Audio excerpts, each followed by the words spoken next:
ఈయన ఈయనకు యెహోవా నా దేవుడు అని అర్థం ఇచ్చేటటువంటి ఎలియా భక్తుడు ఒక ప్రవక్త, ఒక సేవకుడు, ఒక దైవజనుడు.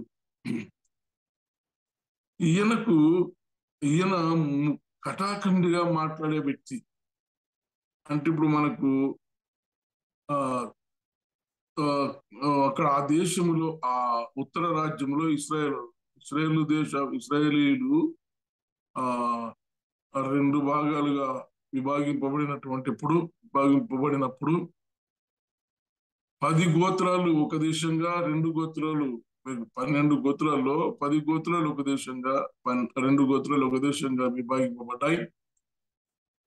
ఉత్తర రాజ్యము, దక్షిణ రాజ్యం అని విభాగింపబడి అక్కడ ఒక రాజ్యాన్ని ఒక రాజు, ఇంకొక రాజ్యాన్ని ఇంకొక రాజు పరిపాలిస్తూ, ఒక రాజ్యానికి ఒక ప్రవక్త, ఇంకొక రాజ్యానికి ఒక ప్రవక్త. అలాగూ ఆ రోజుల్లో ఆ పరిపాలన చాలా దేవుని ఆజ్ఞ లేకుండా జరిగింది కాదప్పుడు. దేవుని తరఫున ఒక ప్రవక్త, మళ్ళా వీళ్ళందరూ కూడా దేవుని ద్వారా ప్రత్యేకించబడి దేవుని ద్వారా అపాయింట్మెంట్ చేయబడేటువంటి ఒక రాజు. ఇట్లా వాళ్ళ పాలన సాగింది. ఆ రోజుల్లో ఈయన ఏలియా చాలా ఉన్నట్టుగా ప్రవచించి ప్రజలను నడిపించినటువంటి గొప్ప ప్రవక్త, మహా గొప్ప ప్రవక్త. ఆయన తిరిగి రానయ్యున్నటువంటి ప్రవక్త. అయితే ఇక్కడ జరిగింది ఏమిటంటే, ఈ కరువు వచ్చేసింది. అక్కడ కరువు వచ్చేసినప్పుడు సమస్య ఏర్పడదు. ఈ సమస్య ఏర్పడినప్పుడు ఈయనకు మళ్ళా దేవుడు ప్రత్యక్షమై అంట, నీవు ఇచ్చట నుండి తూర్పు వైపునకు పోయి యోర్దానుకు ఎదురుగా కెరీతు వాగు దగ్గర దాగి ఉండుము అని. నాకెందుకు ఎందుకు ఈయన తూర్పు వైపు వెళ్ళమన్నాడు? ఆ కెరీతు వాగు దగ్గర దాగిండు అంటే ఇక్కడ సమస్య వచ్చింది. ఆయనకు జీవనోపాధి సమస్య వచ్చింది మనం అర్థం చేసుకుంటే. అప్పుడు ఈయన అంటాడు, నీవు తూర్పు దిక్కు వెళ్ళు, తూర్పు వైపున పోయి యోర్దానుకు ఎదురుగా కెరీతు వాగు దగ్గర దాగి ఉండు. తప్పించుకోవడానికి అక్కడ పోయి నువ్వు దాగి ఉన్నట్టు అక్కడ ఏముంది? ఆ తూర్పు దిక్కున ఏముంది? అక్కడ దాగి ఉండవు. ఎందుకంటే ఛాలెంజింగ్ ప్రవక్త అయిన బయలుదేవతను ఆరాధించే బయలు ప్రవక్తలు అందరినీ ఓడించినటువంటి మహా గొప్ప ప్రవక్త. అందుకనే ఉన్న పాటన వెళ్ళిపోయినాడు. మరణమును రుచి చూడకుండా ఆయన వెళ్ళిపోయినాడు, ప్రభు దగ్గరికి వెళ్ళిపోయాడు. తిరిగి రానైనటువంటి ప్రవక్త. అంత్యకాలంలో ఏలియా, మోషే ఇద్దరు వస్తారు. ఈ సంగతి అంటే మనకందరికి తెలిసిన విషయమే కాబట్టి నేను ఎక్కువ చెప్పను. నాకున్నటువంటి నేను క్వశ్చన్ చేసుకున్నా, ఎందుకు తూర్పు వైపు కథను వెళ్ళమన్నా? తూర్పున ఏం వేరే చోటికి వెళ్ళొచ్చు కదా, పడమర దిక్కున, లేకుంటే దక్షిణ వైపు, లేకుంటే ఉత్తరం వైపు వెళ్ళి నువ్వు అక్కడ నీ జీవనాన్ని గడుపు, నేను అన్ని ఏర్పాట్లు చూసుకుంటా కదా అని చెప్పొచ్చు కదా. దేవుడు కూడా తూర్పు వైపుకు వెళ్ళి, తూర్పు వైపుకు వెళ్ళి అక్కడ కూడా ఏమిది స్థలం ఏమున్నది అక్కడ నీకు అంటే, యోర్దానుకు ఎదురుగా ఉంటది కెరీతు వాగు. యోర్దానుకు ఎదురుగా ఉండేటువంటి కెరీతు వాగు దగ్గర దాగి అంటే అక్కడ నీకు ఈ సమస్యలన్నీ కూడా ఒక దాగి ఉండాలి. ఇతను వెళ్ళి నేను పోషిస్తాను, నీవైతే దాగి ఉండు అంటే save your life, save your life, నువ్వు వెళ్ళి అక్కడికి అని అన్నాడు. ఈ తూర్పు వైపు ఏముంది అన్నప్పుడు మనం లూకా సువార్తలో మనం చేస్తాము, చూస్తే 2వ అధ్యాయంలో మనం గమనిస్తాము. అక్కడ ఏముందంటే, తూర్పు దేశపు జ్ఞానులు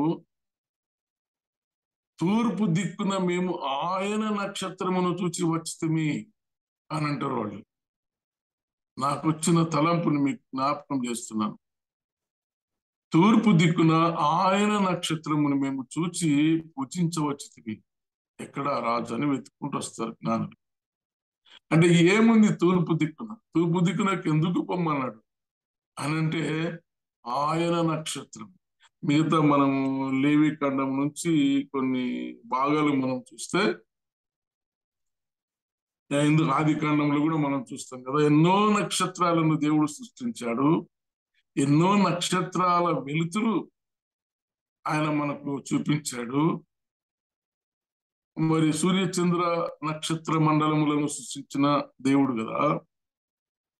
ఇక్కడ ఆయన నక్షత్రము, ఒకటే ఒక నక్షత్రం, అది ఆయనది మాత్రమే, ఆయన కొరకు మాత్రమే ఉద్భవించిన నక్షత్రం. అది ఎక్కడది? తూర్పు దిక్కున. ఆ నక్షత్రం అక్కడ ఉంది, ఆ తూర్పు దిక్కున ఉదయించిన నక్షత్రం. అంటే మనము ఇంకొక భాగంలో మనం చూసినప్పుడు, అది రెఫరెన్స్ జ్ఞాపకం వస్తలేదు కానీ, ఆ యాకోబులో నక్షత్రము ఉదయించును. యాకోబులో ప్రవచిస్తాడు ప్రవక్త, ఏబు ప్రవక్తనే అనుకుంటా. ఏబు ప్రవక్తలే, ఏబులో ఉన్నది, ఏబు గ్రంథంలో అది ఉంది. యాకోబులో నక్షత్రము ఉదయించును, యాకోబులో రాజదండము ఉదయించును అనే మాట రాయబడి ఉంది. అంటే నక్షత్రము తూర్పు వైపున ఏముంది అంటే నక్షత్రం ఉంది. ఆయన నక్షత్రం.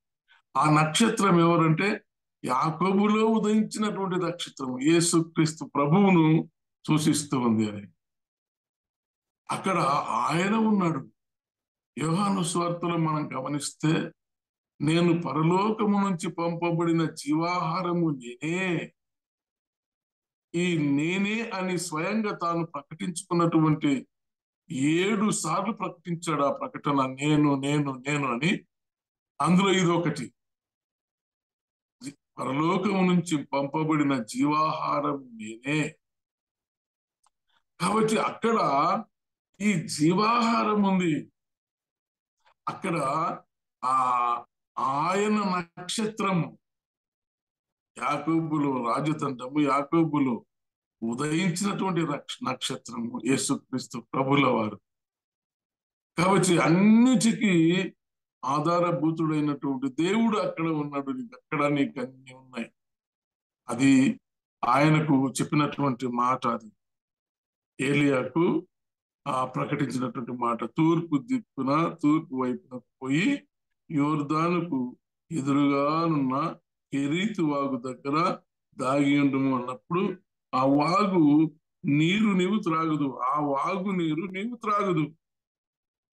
అచ్చటికి నేను ఆహారము తెచ్చినట్లు నేను కాకోలములకు ఆజ్ఞాపించుతున్నానని అతనికి తెలియజే. ఇది కామన్ మీనింగ్. మనం ఒక వచనములో 3 భాగాలు చూడొచ్చు.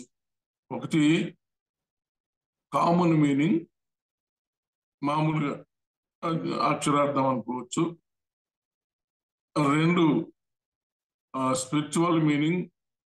3 సీక్రెట్ మీనింగ్ అని 3 భాగాలు చూడొచ్చు ఒక వచనములో. Common meaning, spiritual meaning, secret meaning. 3 అర్థాలు ఉంటాయి. కామన్ మీనింగ్, జనరల్ మీనింగ్ ఏంటంటే మనిషికి మధ్యన జరిగినటువంటి సంభాషణ లేక సన్నివేశం ఏదైనా కావచ్చు.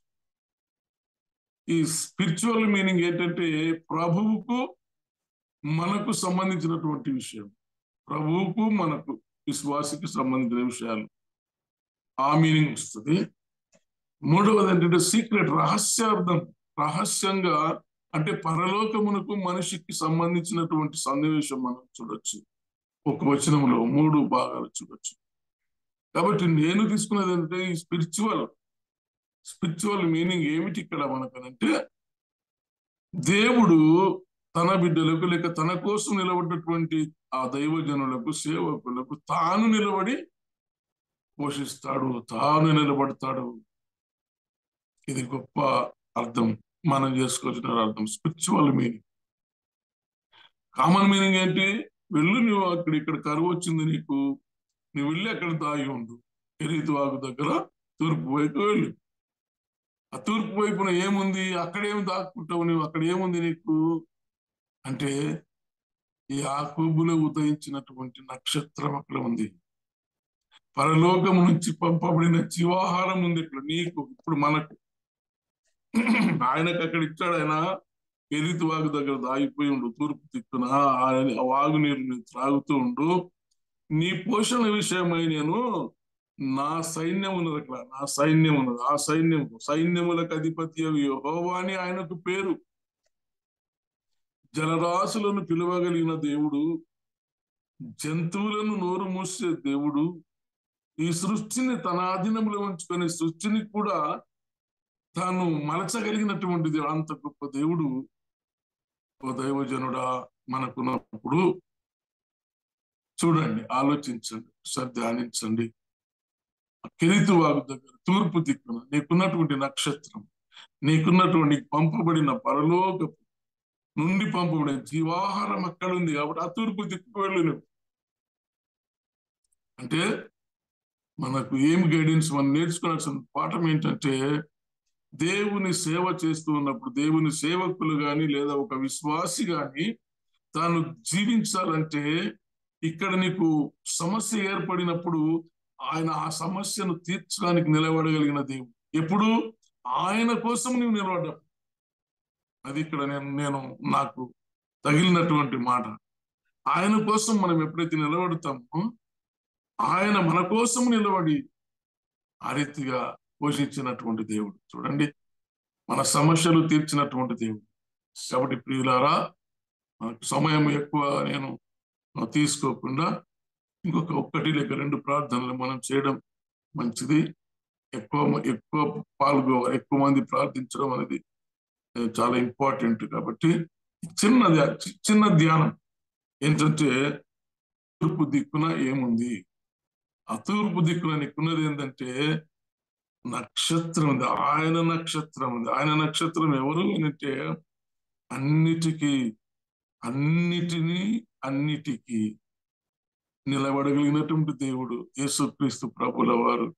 ఆయనలో అన్ని సమస్యలు సమాప్తమైపోతాయి. అన్ని సమస్యలు ఎందుకు అనంటే, నీ సమస్తమును నేను నా వీపున మోసి పారవేశాను, శిలువ మీద మోసి పారవేసిన పరిస్థితి. మనం చేయాల్సిన పని ఏంటంటే ఆయన వైపు వెళ్ళడం, ఆయన వైపు చూడడం. ఆ తూర్పు దిక్కు వెళ్ళి అక్కడ దాగి ఉండడం. నీకే సమస్య వచ్చినా అక్కడ దాగి ఉండు. నాకెంత ఆదరణ కలిగిందంటే, అబ్బా ఏం మాటరా నాయన ఇది, ప్రభు ఆయన మాట్లాడుతూ ఉంటే నేను వింటూ ఉన్నా. ఇంకా చాలా ఉన్నాయి కానీ మనకు సమయం అర్థం సరిపోదు కాబట్టి, ఆయన మాట్లాడుతూ ఉన్నప్పుడు నేను వింటూ ఉన్నా. ప్రభువానికి వందనాలు, ప్రభువానికి వందనాలు వింటూ. ఆ తూర్పు దిక్కు నీకు ఫుల్ఫిల్ చేయబడి ఉంది కాబట్టి ప్రియమైన దేవుని బిడ్డ, ఓ సేవ. ఒక దైవజనుడు చెప్తున్నప్పుడు ఒక మాట అంటే నేను విన్నాను. అది ఏంటంటే, సేవకుడు అంటే సేవకుడు తినేవాడు. సేవకుడు అంటే సేవ ద్వారా వచ్చినటువంటి కూడు తిని నీవు పని చేయాల. చూడండి, ఈ రోజుల్లో మనం సేవకులకు ఏం చేస్తున్నాం? మేము ఇంత జీతం ఇస్తున్నాం, మేము అంత జీతం ఇస్తున్నాం, మీరు పని చేయాలి. మేము జీతం ఇస్తున్నాం నీకు, మేము సాకుతున్నాం నేను కదా. మీనింగ్ దీనికి అర్థం నాశనం అయిపోయింది. మేము దేవునికి ఇస్తున్నాము, దేవుడు ఆయనకి ఇస్తున్నాడు అనే పరిస్థితి అది లేదు, పోయింది. అది మేము ఎవరికి ఇస్తున్నాం? దేవునికి ఇస్తున్నాం. దేవునికి ఇచ్చినప్పుడు ఆ ఆదాయ సంబంధమైనటువంటి ఆ ఆదాయం అంతా కూడా దైవజనుడికే దక్కాలి. దైవజనుడి ఆధీనములోనే జరగాలి. దయ్యము చేతిలో జరుగుతుంది, సైతాను గాడి చేతిలో జరుగుతుంది ఇవన్నీ మెయింటెనెన్స్. అందుకే ఈ సేవకులంతా కూడా ఈ ఎంబీలోనే మొత్తం సేవకుల విలువ పడిపోయింది. ప్రియమైన దేవుని బిడ్డలారా, కష్టపడి పనిచేసే దైవజనులారా, ఒక్కసారి ఆలోచించండి. ఏ స్థితికి మనం వెళ్ళిపోతూ ఉన్నాము, ఏ దారిన మన సంఘాలు సాగిపోతూ ఉన్నాయి, మనము ఏ స్థితిలో ఉన్నాం. 2 విషయాలు ఇక్కడ. ఒకటి, ప్రభు మీద ఆధారపడి మనము జీవించి పనిచేసే పని అని చేయాలంటే నువ్వు సమర్పించుకొని ఏం చేస్తావో ఏం చేయాలని అది ఆయన గైడెన్స్ నడుస్తుంది. నువ్వు సమర్పించుకున్నావు, నీ రోజు, నీ సాయము, నీ అంతా నీ బ్రతుకునే సమర్పించుకున్నావు. లోకాన్ని వదిలిపెట్టి, లోకాశలను వదిలిపెట్టి నీ బ్రతుకునే సమర్పించుకున్నావు. అప్పుడు నీవు ఆలోచించగలగాలి. కాబట్టి రెండవది ఏంటంటే, ఒకటేమో దైవజనులు దేవుని మీద ఆధారపడి ముందుకు సాగేటటువంటి విషయం. దైవజనులు కానీ, విశ్వాసులు కానీ, ఎవరైనా కానీ ప్రభువుని నమ్మి ఆయన రక్తంలో తమ పాపములు కడుక్కున్నటువంటి ప్రతి ఒక్కరు కూడా, సమర్పించుకున్న ప్రతి ఒక్కరు కూడా. రెండవది ఏంటంటే సంఘము మేమిచ్చి పోషించి సాగుతున్నాం అనే ఆ మీనింగ్ పోవాలి. సంఘాలలో దేవునికి ఇచ్చినాము, దేవుడు వాళ్ళకి ఇస్తుంది, మా డబ్బు కాదు. కొన్నిసార్లు దైవజనులు తమ కొంచెము ఎక్కువగా ఖర్చు పెట్టి లగ్జరీగా బ్రతుకుతున్నప్పుడు ఇక్కడ విశ్వాసం ఏం చేస్తారు, అబ్బో ఏం పాస్టర్, అబ్బో పాస్టర్కి ఎక్కువైపోయింది అంత. ఈ మీనింగ్స్ వస్తూ ఉన్నాయి. పాస్టర్కి ఎక్కువైపోయింది, ఆయన ఇచ్చినప్పుడు నీవే కూడా మాట్లాడడానికి. ఆయన ఇస్తూ ఉంటే ఆయన తీసుకుంటూ ఉన్నాడు. సేవ చేస్తాడు, కూడు తింటాడు. ఆయన ఇస్తున్నప్పుడు నీవెవడు, నేనెవరు మాట్లాడడానికి? మనం ఆయనకి ఇచ్చేది, దేవునికి ఇచ్చేది మనం. కాబట్టి ఈ విషయాలు, ఈ రెండు మీనింగ్లు నాకు తట్టినాయి కాబట్టి మీ అందరితో పంచుకుంటున్నాను. మరి దేవుడు మనల్ని, మన సంఘాలను ఆ రీతిగా ఆశీర్వదించును గాక. ఈ ఆలోచన చేద్దాం. మనము ఒక రెవల్యూషనరీ సిస్టంలో వెళుతూ ఉన్నాం. ఇప్పుడు ఈ ఆడ కమిటీ చేస్తున్నది ఏంటంటే, మెననైట్ బ్రదర్ అండ్ చర్చెస్ లో సమూల మార్పులు తీసుకొని, మూలాలు ఎక్కడెక్కడ రంధ్రాలు పడ్డాయి, ఎక్కడెక్కడ హట్స్ అయినాయి, ఎక్కడెక్కడ ఈ ఆత్మీయమైనటువంటి విధానము దెబ్బతిన్నది, వాటన్నిటిని కూడా తిరిగి పునరుద్ధరించే కార్యక్రమంలో ఇది చాలా బృహత్తరమైన, బలమైనటువంటి కార్యక్రమం ఇది, మనం ఎప్పుడు డీప్గా ఆలోచన చేస్తే. కాబట్టి ప్రియులారా, మరి ఆ రీతిగా దేవుడు మనల్ని ఆశీర్వదించి దీవించును గాక. చేరి వచ్చిన మీకు అందరికీ నాకు ఇచ్చిన అవకాశమును బట్టి ఆడ కమిటీ వారికి వందనాలు చెల్లించుకుంటూ నేను ఈ వాక్యాన్ని ధ్యానాన్ని ముగిస్తున్నాను. దేవుడు మనల్ని దీవించును గాక. ఆమేన్.